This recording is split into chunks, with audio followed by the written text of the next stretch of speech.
Uh-oh. You hear that? You know what time it is. Hey. Yes. You know what time it is. It's the infamous.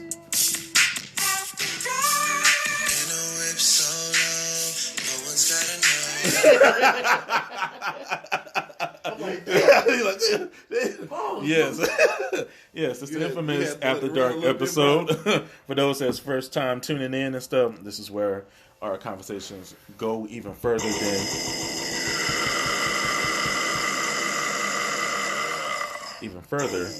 what you normally expect. And then plus two, we still have liquor in our system, so please forgive. I got this drink in my can. Yes. Bro, do nobody remember this? I was just telling somebody that I said, do nobody remember Kurt Cobain's? I got this drink in my can. Yeah. Burns. I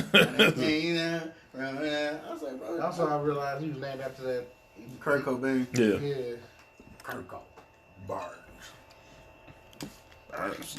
Yes. So. No idea what's up, man. Yeah. You been chill this podcast. I know. What's going on, man? What's up with you? What's new with you? Shit, bro. Just been chilling, my guy. Nothing spectacular. Nothing going on. Nothing shaking.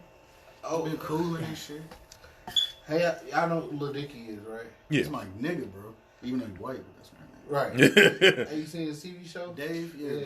Yeah, how is Because we that? was talking about it, bro. I was like, the last episode before this one that just came out. I was like, bro, the filler episode after he did the concert, that shit was whack as fuck. Well, With about Els and the fucking the Asian girl, I was like, for y'all to do this side story right after this shit, that epic shit just happened with the concert and he done killed his inner conscience and shit. Right. About like all that shit. And I'm like, then you go to, hey guys, here go a side episode about these two side characters hooking up and all this the other next shit. episode wasn't that great. He meets Justin Bieber. Bro, that next episode was funny as hell, boy. Well, can you give like a synopsis of it for people that don't know? It pretty much Dave, because I know it's on much, FX. So Dave is pretty much about Dave Bird, aka Lil Dicky. I think before his I don't know if it's a true story type thing he doing, but he just kind of playing going over his early days as being Lil Dicky, getting shit off the ground type shit. Yeah. And just all the little misadventures he didn't went through just socially as far as his career wise and shit. So it's pretty funny because he got people from his real life in there, he got his real parents in there. His real hype man who be on stage with him now, he in the show and never acted before. He was just yo, bro, be an actor in my show. Yeah, Gator is his real hype man in real life. Oh, so basically it's like that comedian Louis C.K. when he had his show. Yeah, something like that. Right, gotcha. But it's pretty funny though, cause Lil Dicky just so fucking weird and awkward. And it's just but they hadn't had hella stars in there. They had Gunna, Young Thug, motherfucking Trippie Redd. Is Trippie Redd YG tattoos on the face? Yeah. YG. They didn't have hella motherfuckers in this show already. Just doing cameos, just say a couple lines here. Justin Bieber, you know what I'm saying? All kind of little shit. I'm like, oh, and he's very underrated. Favorite song is with him and Snoop Dogg. That's mine. Professional rapper? Yes. Yeah, that shit's cold, bro. About to be a professional. That was one of the raps he did in that last episode was a Justin Bieber one. Because the dude was okay, rap one of your songs. Mm-hmm. He was one of them, somebody got written. He's like, yeah. So I'm getting ridiculous when I get to speak. And he was like, bro, what the fuck? Why do you do that shit? Yeah, but that was the song from the Snoop Dogg. That was lyrics. Bro, I've been looking for that song. The other one, I was like, my dick sucks. My dick sucks. Bro, the one that he was playing the one song that he was playing when he first met Gator, and he was like, oh shit, you Lil Dicky. Or whatever. And then when Gator was out in the parking lot, he was like, bro, just play that shit, bro. He's like, my dick sucks. Bro, I can't find that song nowhere, bro. That shit turned this fuck. Nothing beats the episode when he spit the freestyle in the studio with YG. Yeah. Nothing has beat that episode yet. But see, and that's what looking made me think about it. Ramadan. I was like, yeah. He's like, yeah. Because that the pussy too good. I menstruate. I was like, this nigga going crazy. That was a good. That really was. But that also made me think. That's what made me bring it up. Because in there he was talking about he said eating the bitch ass. Oh yeah. And his girl ate her ass. She You got to play it? She was like, oh I shit. you said in your song and just I just wanted you made me want to try it. Because he was in the studio and he did his little freestyle. And he was talking about eating ass in it. And he was working on the song. He was working on the song, and like he was going over, like he kept redoing this same line, and it was like he was trying to do the ad libs to a verse. And so he was like, when the line was, he was like, some. I ate her ass. His girlfriend was like, she in the studio heard it. So when they fucking at night, she was like, eat my ass. He like, what? He like a corny ass white. He's like, you gonna eat your ass? She's like, yeah, like you rapped about it. She's like, I heard it in your song, and she's like, I never heard you talk like that before. So to hear that in your music made me want to try it. Made me think you want to try it. And he was like, no, like I don't want anything. Like he's like, I would never lick your asshole. Not saying that it's just your asshole in particular. Like I just would never lick an asshole. Period. Yeah. And then she's like, well, maybe I can eat it. He's like, what? I would never let you eat my ass. Like all the shit that goes on down there, all the cake. and then like talking about sex fantasies and shit. Yeah, and she's like, so what's the porn you watch? What's the weirdest thing you watch? And she's like milking or some shit. Yeah. So then she gets this tape, and the whole milking thing is like in the porn that he watches. Nigga lay on the table, and it's a hole in the table, and he laid in his, and the girl jerks him off from under it, or whatever the fuck she doing at the table. So he comes home one day, and here she is in the garage with this table, this fucking silk robe on and shit. This look. Something like what you got at the crib and shit. None of that. So then she's like, I want to show you thigh and shit. So she's like, let's milk. Look what this gay shit like and whatnot. But in this last episode, they got this whole little barbecue going on. And then the guy went to put something on the table. He put it dead center, and the whole tablecloth just sunk in and went to the bottom of the ground. Everybody looked at the table like, what the fuck? What the fuck's at the table? And the guy was like, it's used for milking. We're not going to talk about it. Bro, when that nigga opened the garage on him when they was getting ready to start, bro, he was finna eat. Because he told his girl, he was like, you know what, fuck it. I'm going to ride the adrenaline right now. You get on top of the table, and I eat your ass or whatever through the table. So as soon as he was getting ready to do it, he ass naked sitting under the table. She ass naked sitting on top of the table. He was getting ready to eat her ass, and then his roommate, like, opened the garage, and he was like, I'm just parked on the street. But it was a long, awkward side. Like they looked at him for a minute. He just stood there, like, headlights just, like, on their ass. I'm like... It was like a good 15 seconds of just staring at each other. I'm gonna park on the street. I'm playing freestyle. Oh yes, go ahead. Disclaimer. So it's from Sway's Universe. It's freestyle from Lil Dicky. Yes. Lil Dicky, sway them. Hey, look, I like to play it cool like I'm not that. On the low, who'd assume that I got that? I don't know, but the dude with the tall frap looking all loopy and all that, even Babe Ruth wouldn't call that. I don't even sweat it though. David has a tendency of my credit low, but shit'll hit him quicker than the edible. I'm about to run for Senate, ho. You don't even send a vote. Been on top of cheese. I ain't talking about oregano. I'm talking about your cheddar, homie. We got fucking bars. I hit a college and I'm fucked like I'm pledging a frat. They about to silhouette my nuts on American flags. Estoy contento, muy estupendo. Everybody know the cat like a dope meme. I got him buzzing up the crack like a dope fiend. They saw him come up with a Mac, yeah, I'm so Steve. Nowadays, bitches try and crack, got a Modine. How them hoes wanna get it with L? They know it's cold enough to charge like a Letterman sale. If they gon' stand behind them bars, I'm in federal jail. I'm going far like a general mail. Swear I got the fellas saying what up, the tape what up. Same motherfucker playing with a steak cut up. I'm great, shut up. The flow ain't no debate, just us. I'm out of shape, but I'm straight the fuck. You know I got a chicken in the condo. On the beat, she a bongo. She playing with the hard D, Rondo.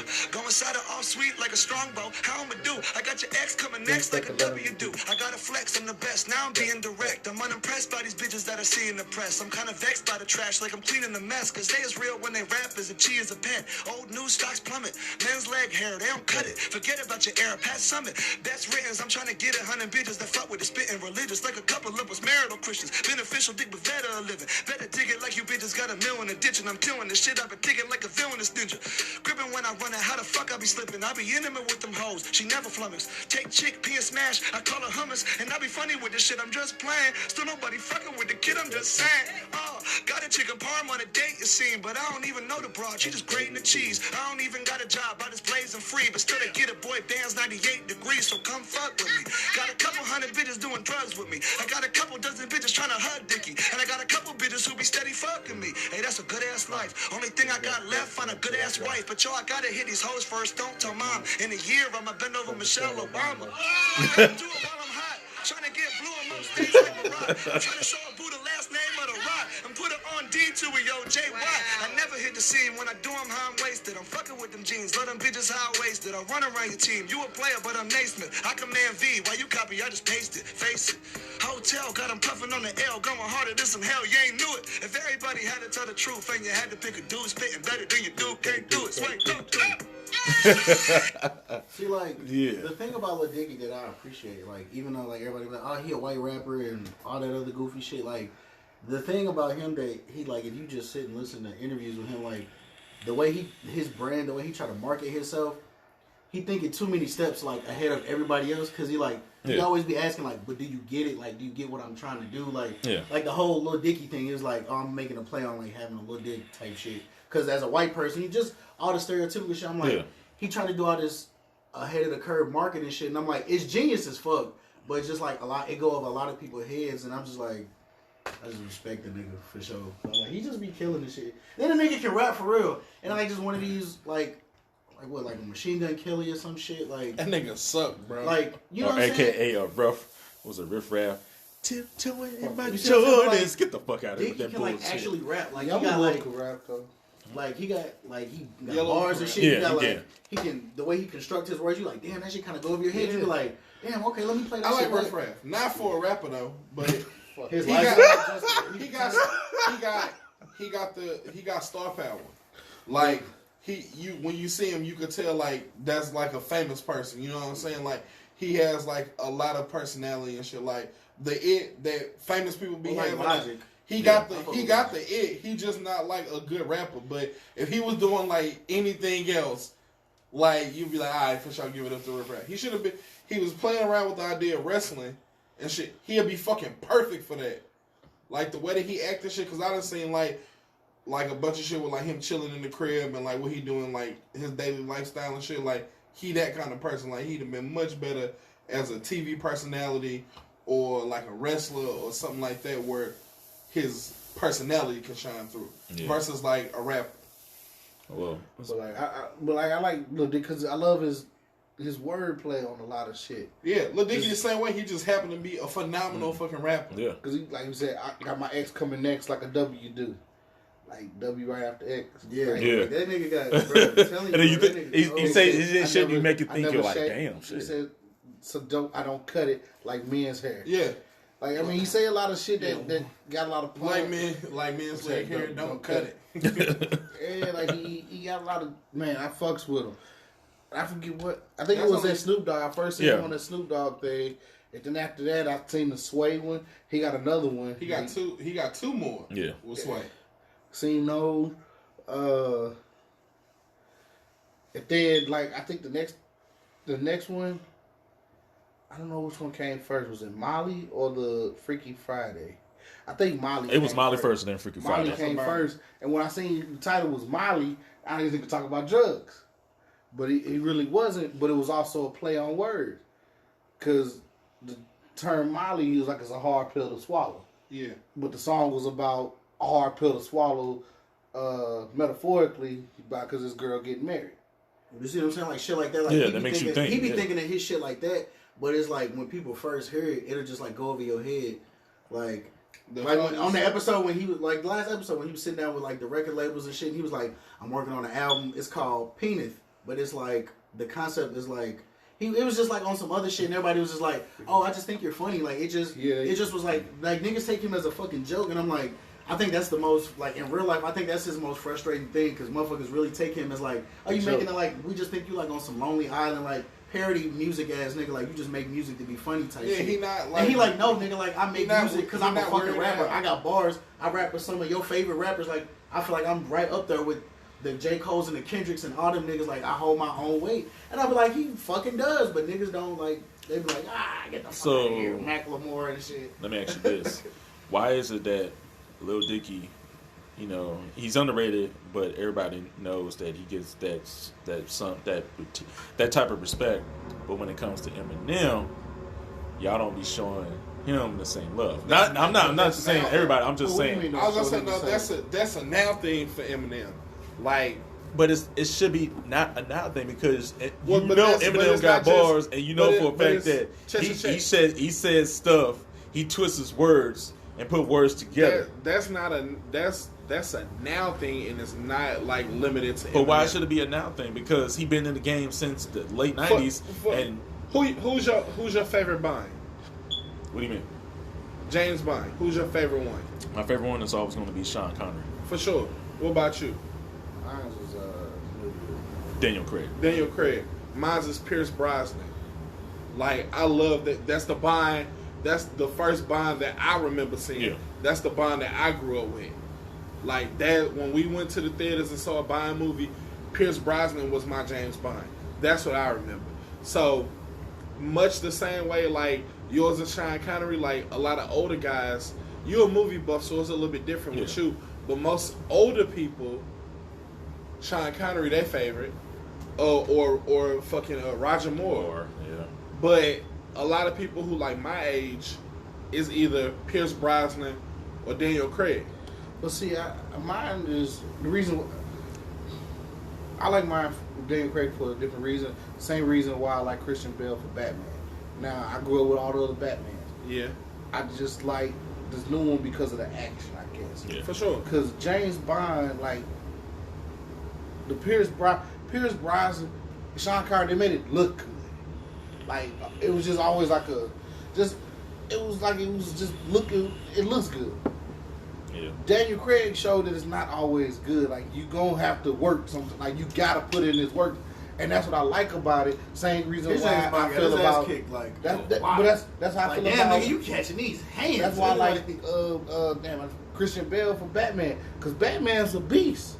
But all the Batmans you seen, he just got gadgets and gadgets and just in and out kind of shit. This one actually shows Batman getting in, getting grimy, fighting these criminals, dealing with all this shit.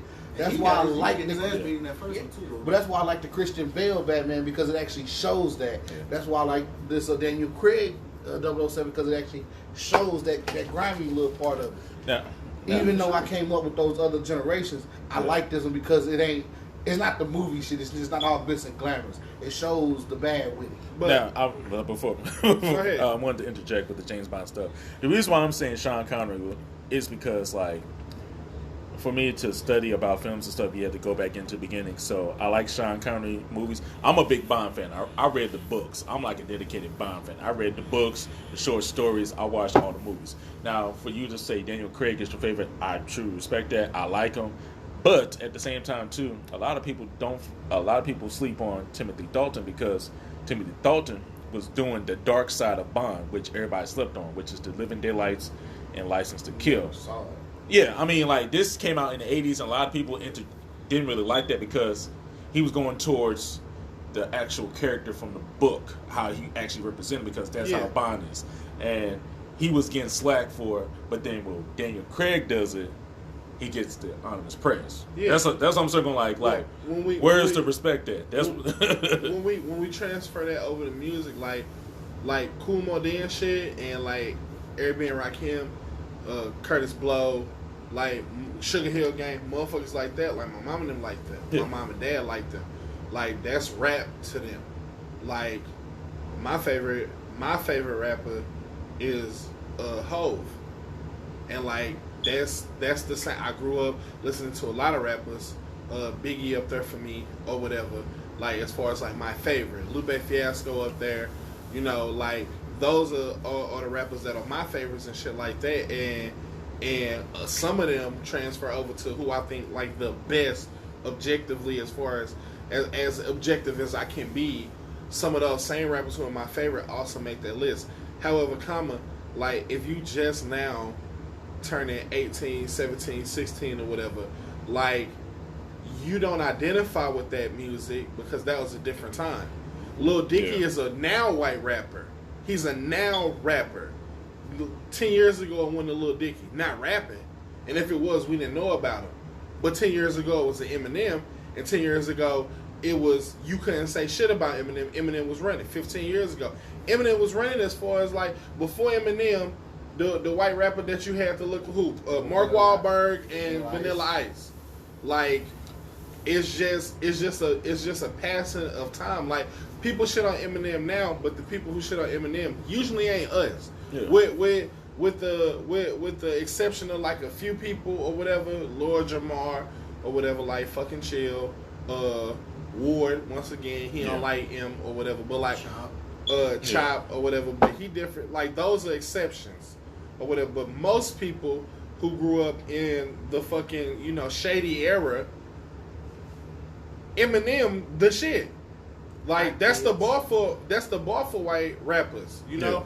But somebody who's 17 right now or 16 right now who watch Dave like y'all do, and you know only done heard Lil Dicky and shit like that. Like that's somebody who resonates with you because that's somebody who's rapping in your time. Like all the prolific shit that Eminem did. Like I feel like Eminem's greatest years and greatest music, the timeless classics.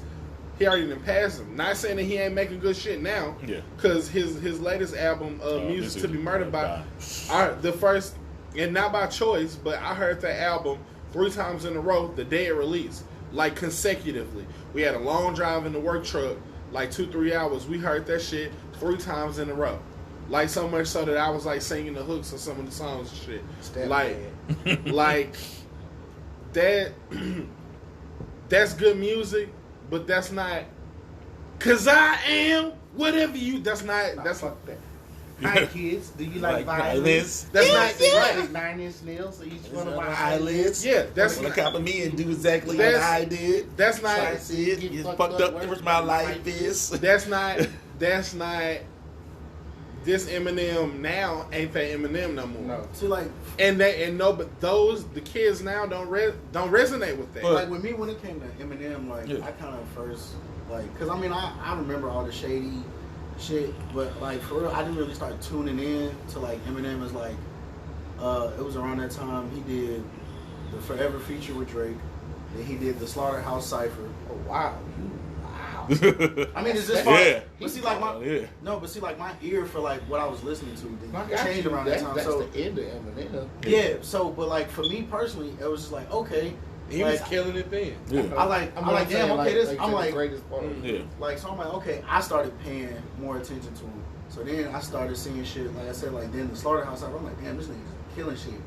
And then it was like just the little features and just the kind of shit he didn't drop in like the last 5 years or so. I was like, he did that one feature with Lil Wayne. Yeah, like, and then the little beef he had with like MGK and he killed that nigga on that shit. And I was like, damn, okay. And then, what the fuck was it? I'm trying to think of the song. It was like Rap God and like whatever the fuck that was. Godzilla. That nigga, it's just like certain songs for sure, like certain singles. I was like, this nigga just bodied that shit. And I'm like, I guess I feel like I'm like in this post because I don't know. I feel like he just more. I don't know. Maybe it's just the energy he bring. He's still doing the fast rapping and all that shit, but maybe it's just his energy now because he's a little older and it's like it is. He probably writing his shit. Yeah. His shit probably writing. His pen probably writing a little different. But I'm like I like that sound. I'm like okay, like if I listen to Busta Rhymes like drop something right now, and then I go back and listen to like Put Your Hands Where My Eyes Can See type shit, and then I'm like. Or like the Look At Me Now verse and shit. Oh yeah. You see what I'm saying? Like 3 different Busta Rhymes and it's like I listen to all that shit. Like that nigga just be snapping.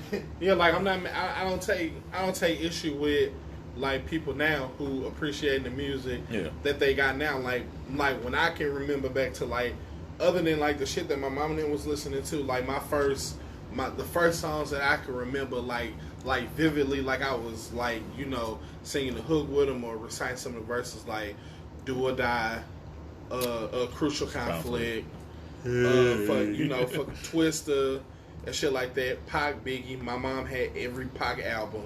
My sister had both of Biggie's albums. She loved Biggie. Like I remember like that era of music or whatever. I was a little bit late on NWA, but we still went back and played that shit or whatever. But like I wasn't old enough to appreciate it in this time like maybe y'all was or whatever. Like I don't remember hearing Fuck the Police on the radio. Like I was a little bit after that. Not a lot. Yeah. Not a lot not so much that I don't have an appreciation for, but like that wasn't necessarily my time. Like Pope Pimp was my time. Like that's what I remember as a kid on the playground. We was rapping that with kids on the playground. That's what we was doing. We was rapping Bone Thugs and Harmony and shit. Like that's more like, you know, my time or whatever. And I can't blame, like if my dad was like, I don't fuck with Do or Die, I can't blame him because shit, he was my age then in like what, 67, 68, 69, 1970 and shit. Music was different then. And just like I can't be mad at him, I can't be mad at somebody who was 7 in 2007 or 2014. Like, yeah, it's available for you to go back and listen to, but like if we being like, I love Parliament, Funkadelic, I love Eagles, Journey, Led Zeppelin, I love all that shit. And like when I'm in my car, sometimes I'll put that shit on, but when I'm in a car with a bunch of different people and shit from different times and shit, I'm playing what's current because everybody knows that or whatever. And just because that's my taste or whatever, that was because of a specific set of influences. Like motherfuckers who like love Lil Yachty, Lil Baby, Gunna, like those kind of people or whatever. I don't take no issue with them because that's their do or die. And I ain't saying that those people are as great as or whatever as do or die, but for like do or die was for me when they was like 7 and 8 or whatever like that. Like Soulja Boy might be they do or die. That's what they rap with their friends on the playground with. Lil Yachty for these motherfuckers who coming up after them. That's who they remember. Like they first introduction to rap music might have been a Lil Baby song, or it might have been a Future song, or whatever. You know? Yeah. I mean, with that, I can understand. I just feel like this younger generation don't take the time out to actually research and learn. And for with I know we've gone towards Lil Dicky and Eminem. It can also go towards Migos, because everybody was like, Migos started that triple time flow, which if you go back to 96, Bone Thugs and Harmony started that. The only difference was it was a little bit of melody, but I feel, in my personal opinion, it goes way farther back with Lord Infamous. But if you think about it, it goes even far back with Kumo D with the Treacherous 3, because if you listen to their old stuff, they started that triple time flow. Yeah. And like it's different. It's different for different people. Like the first people I heard doing that was Bone Thugs and Harmony.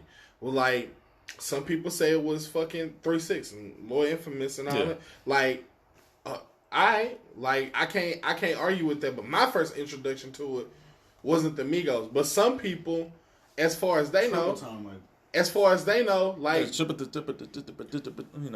yeah. Like, Hannah Montana, like, that's a prime example of it. Like, how they was rapping on there or whatever.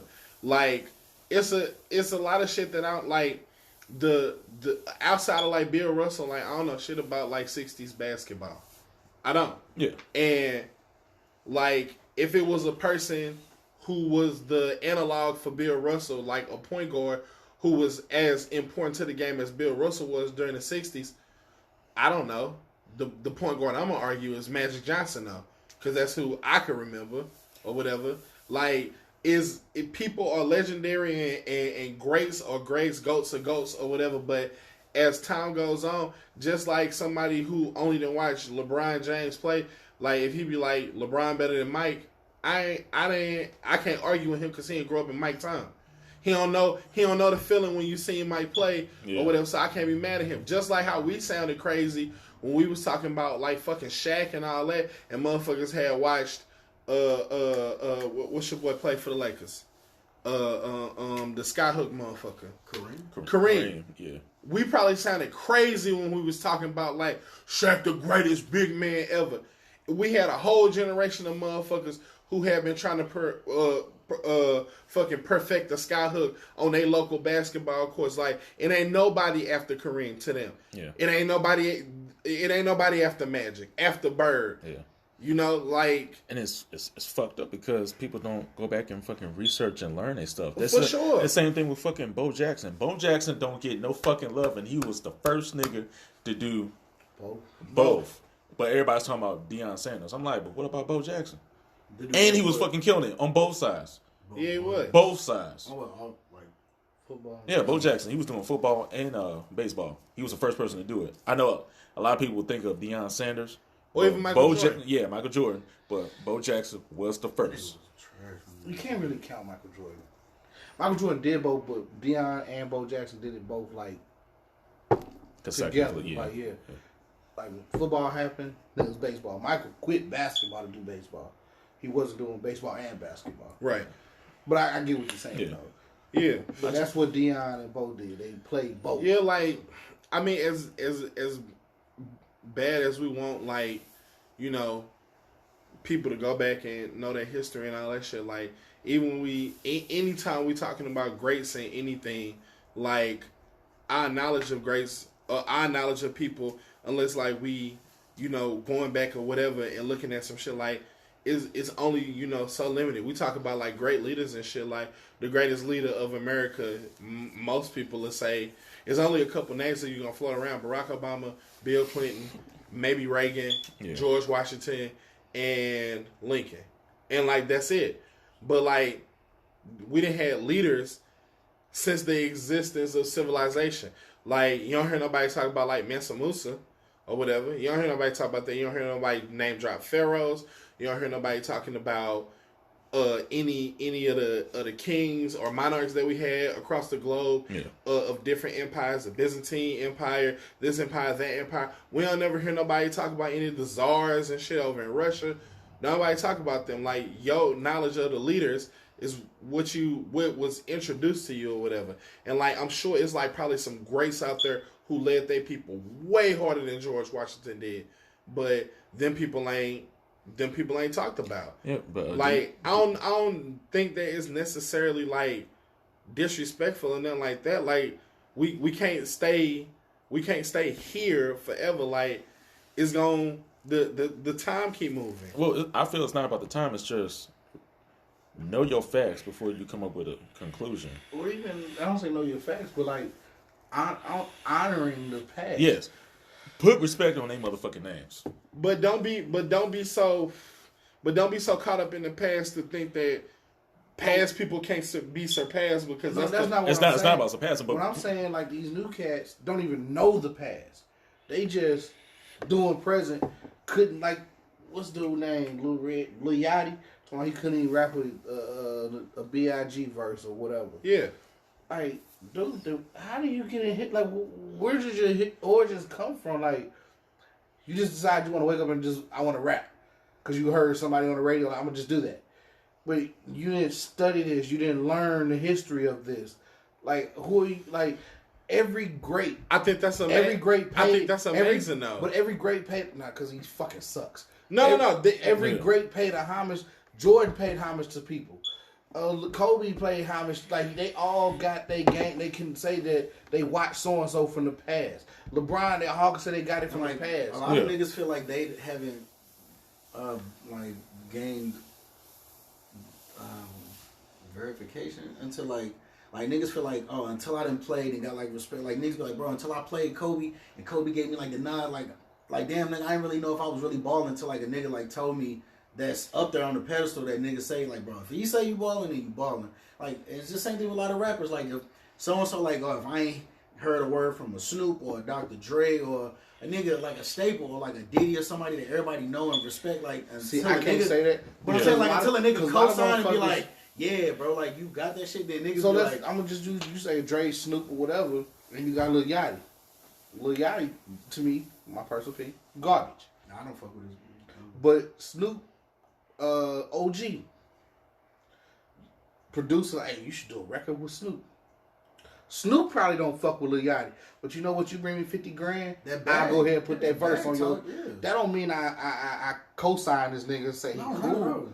That's why I don't really. Business. That's a business. Yeah, and that's why I don't really trust the music game when I hear an OG or somebody on somebody's new record. They just paid this motherfucker to do it. I mean, it's some young rappers that like YBN Cordae, like old heads really fuck with him because when he paid homage, well, like you said, he paid homage to old heads. And he like those you can tell. That's the kind of hip hop. Same thing with Drake. You may not like Drake, but Drake does pay homage to a lot of stuff. Like, for sure, but he'll throw out bounce music, even though everybody's like, "What the hell is bounce music?" But a lot of people fail to realize bounce music was popular back then. He paying homage to that, and that's dope. Like, I think that's cool.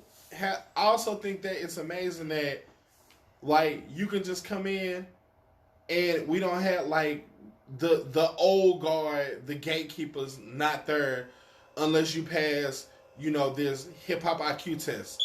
Like, you cannot be attached to an old giant fucking group from the past. You cannot be attached to a record label.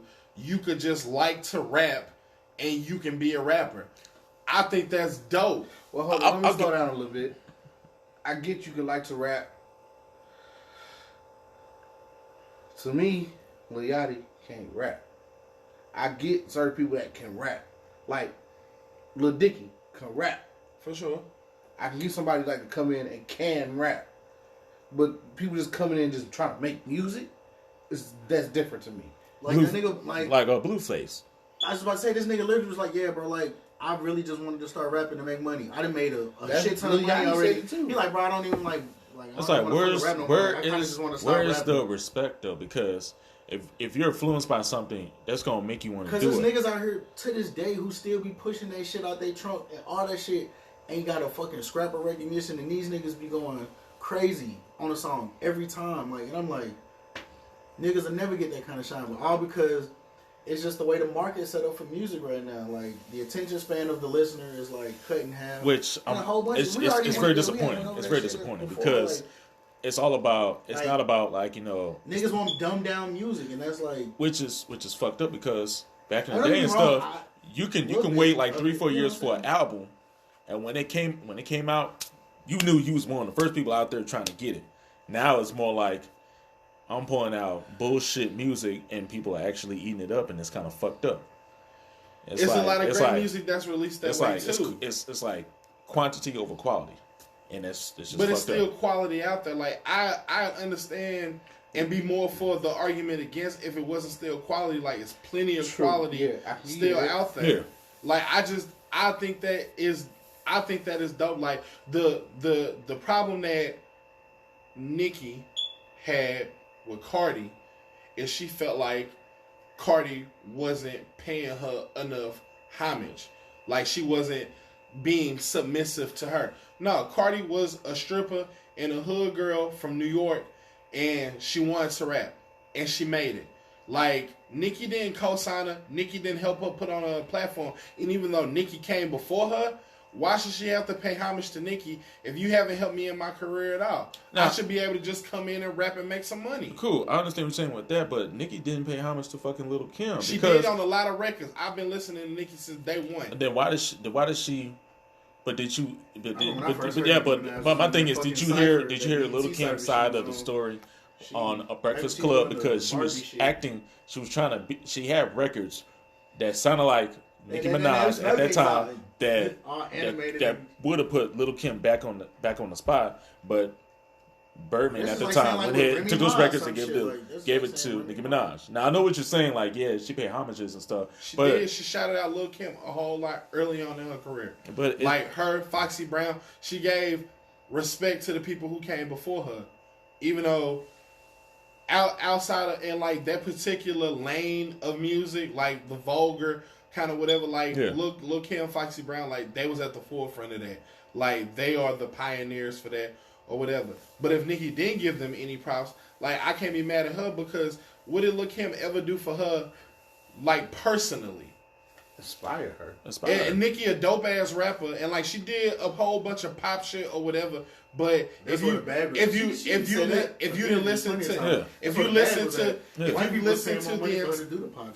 to the entirety of her career, like she's somebody who can rap. Like she can stand on her own without being attached to, well, yeah, I'm just like Lil Kim was in the. No, she didn't have to do that.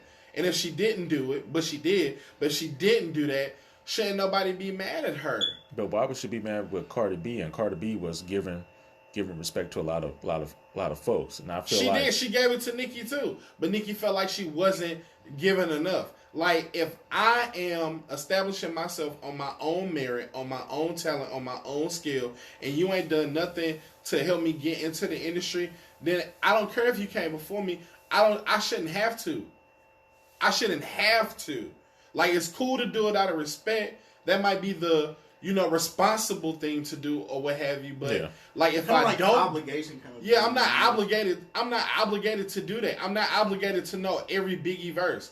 I'm not obligated to know a Tupac song if I start rapping right now and I'm 17. I'm not obligated to know that because that shit that might not have been an influence for me. I might not have ever heard of Biggie songs. A lot of rappers that you hear when they grew up, they only heard gospel. Rap music wasn't allowed in my household. I decided to start rapping when I turned 21. Like it's a lot of stories out there in the rap game like that. Like I shouldn't be obligated to bow down to anybody if I have created this avenue for myself, this opportunity for myself of my own merit. I didn't grow up listening to Wu-Tang. I just wanted to rap. I was aware of what rap was. That's not hard to know what rap is. You can hear any what the fuck freestyling. Like, and if I just say, you know what, I'm a rap, or you know what, I'm a sing.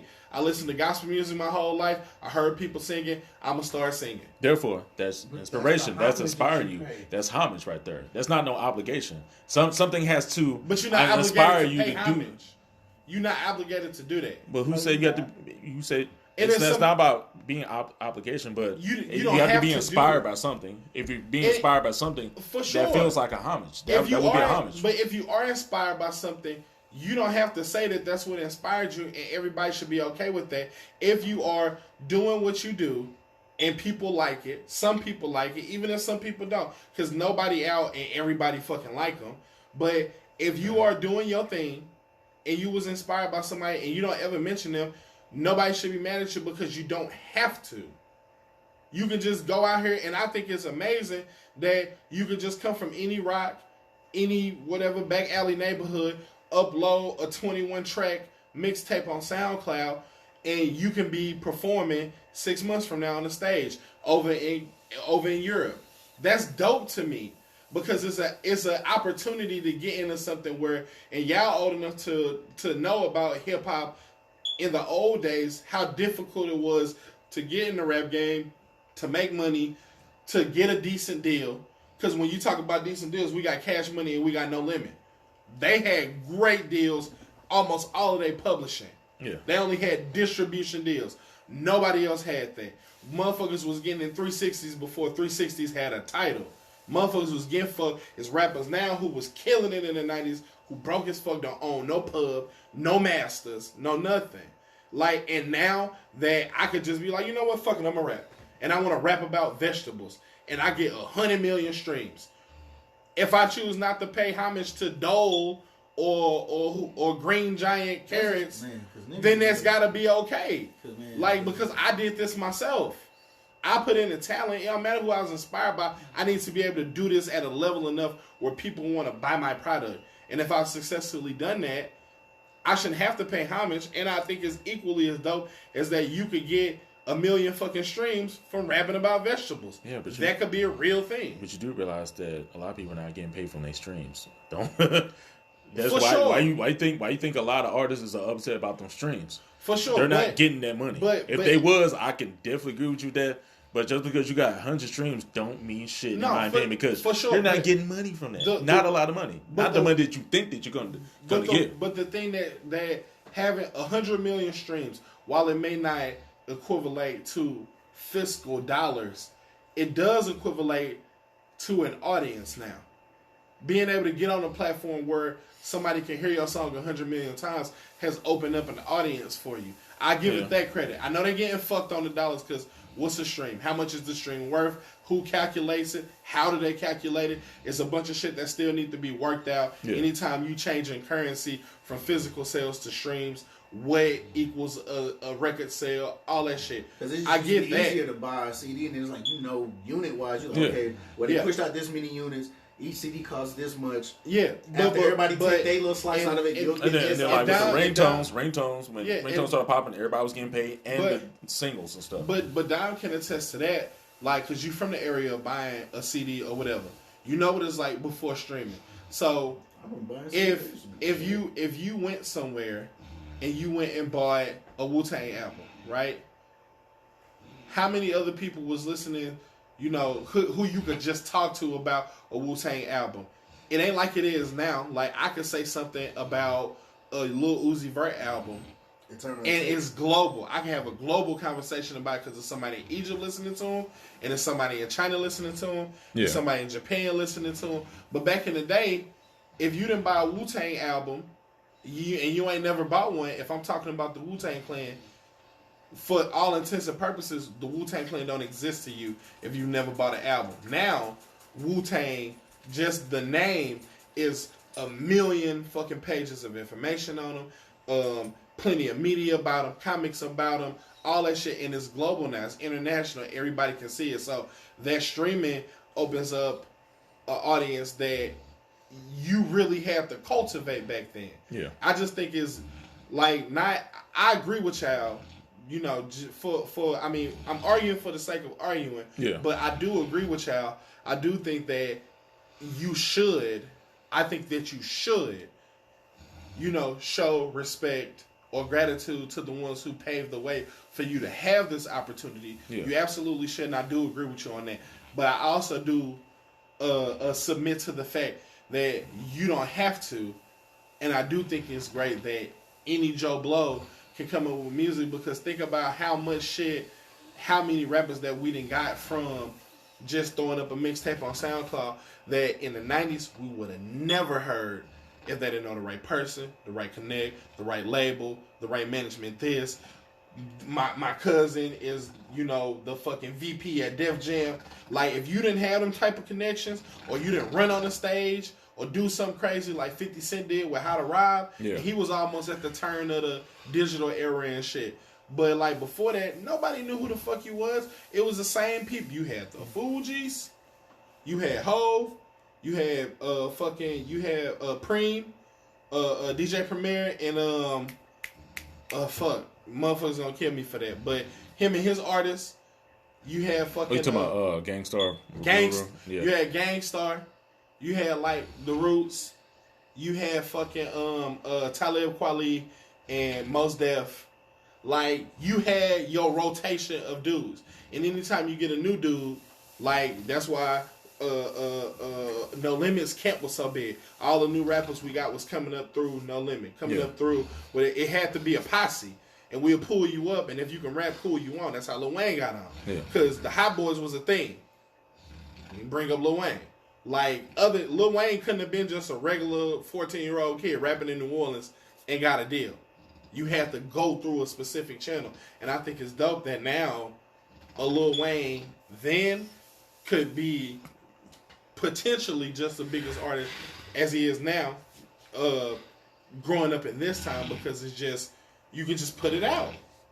I think that's amazing. I think that's the one thing that if we ain't get nothing else right, the fact that Ghost can put my bad, No ID can put it a mixtape. That's what I said. Like, if that shit ever come out, it's like niggas call yeah, for sure. Like, nobody knows it. But unless you know. I think it's dope that No ID could put out an album like right now to this day, and he can wake up tomorrow and it's got 100 million downloads. So your thing is you just like the ability of the networking and the outreach that it can do in such a short amount of time versus what it used to do back then. And anytime you open up, we just arguing like the quality of the shit. And I'm more about the respect though. Yeah, because it's like, and like that's why I say like I do agree with you. Yeah. And I do think like once you open up the floodgates and literally anybody can get a deal. Yeah.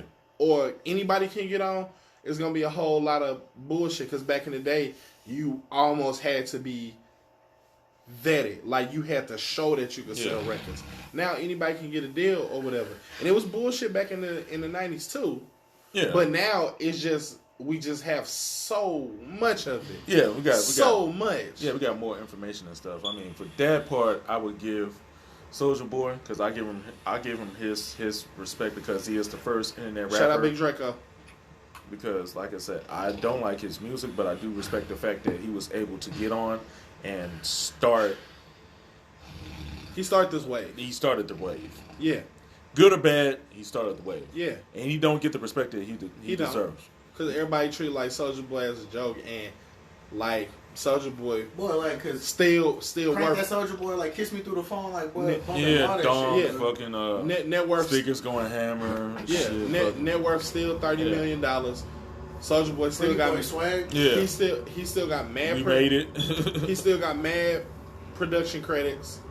Like, he ain't never stopped working. And I also give him props on making Medusa's work on Fruity Loops, because a lot of people didn't know about Fruity Loops, and Fruity Loops been around since the 90s. But I give Soulja Boy props because he made, I would say at least now about 80% of everybody, including myself, has used I niggas jumping right on FL Studio. Yeah, for sure, to make beats and stuff. I know we got drum machines and everything else, which is cool. But if you don't have a drum machine, what's the other big one? Production fucking thing.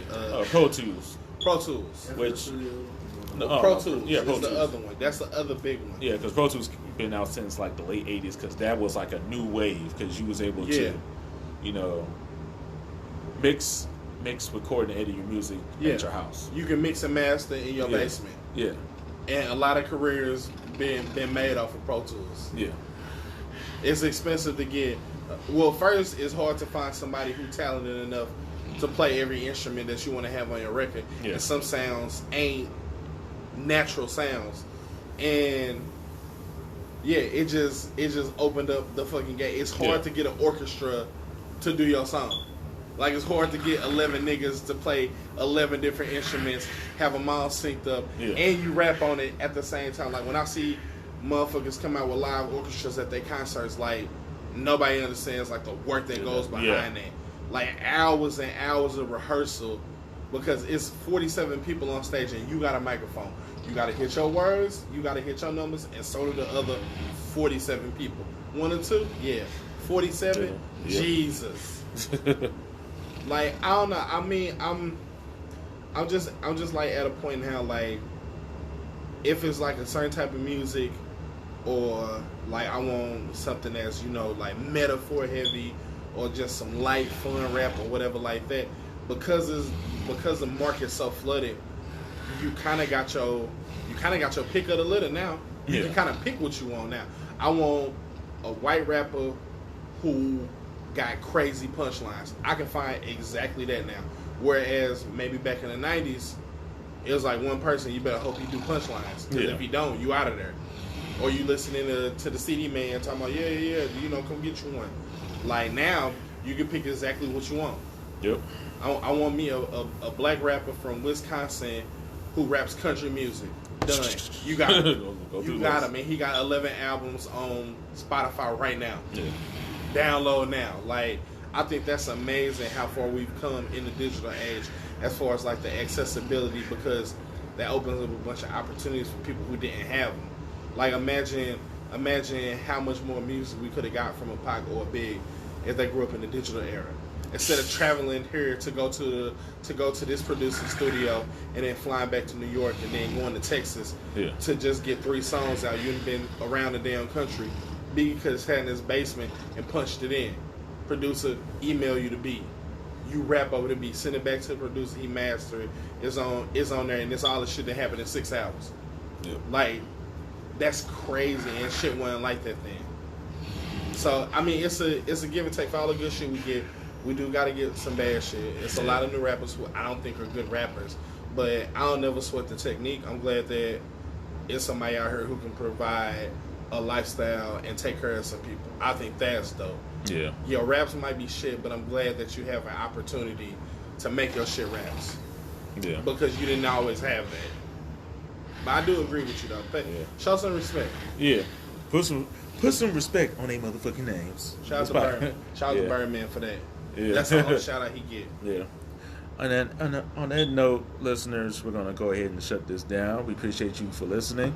As you know, we do have a Facebook page, the No Holds Bar Crew. If you want to get an invite, please ask. I will send you an invite. You're more than welcome to come in. Hit us up on Instagram at the No Holds Bar Crew. You can always email us questions, comments, concern at michael.stein4126@gmail.com. Yes, and then we also have a YouTube page, the No Holds Bar Crew. I'm working on visual. I would say by the summertime we will have something up and going. We've been saying that shit for months, but we for real. Yeah, I'm very serious. We've been doing a lot of vesting. So. We're on one building a day, motherfucker. Yeah, you gotta take one day at a time. And please support us, and also please support other black businesses as well. This is a good time. How it is right now. Want y'all to be safe out here. Make sure y'all wash your hands. Wear your mask. Because y'all want to get that coronavirus. Yes. Cardi B. Yes. Cardi B. Yes. Thank you for listening. Tune in next time. Appreciate Until then, we are out. Hit it. Who? How you gonna fuck up on the hit it? Sorry. Damn. What the fuck?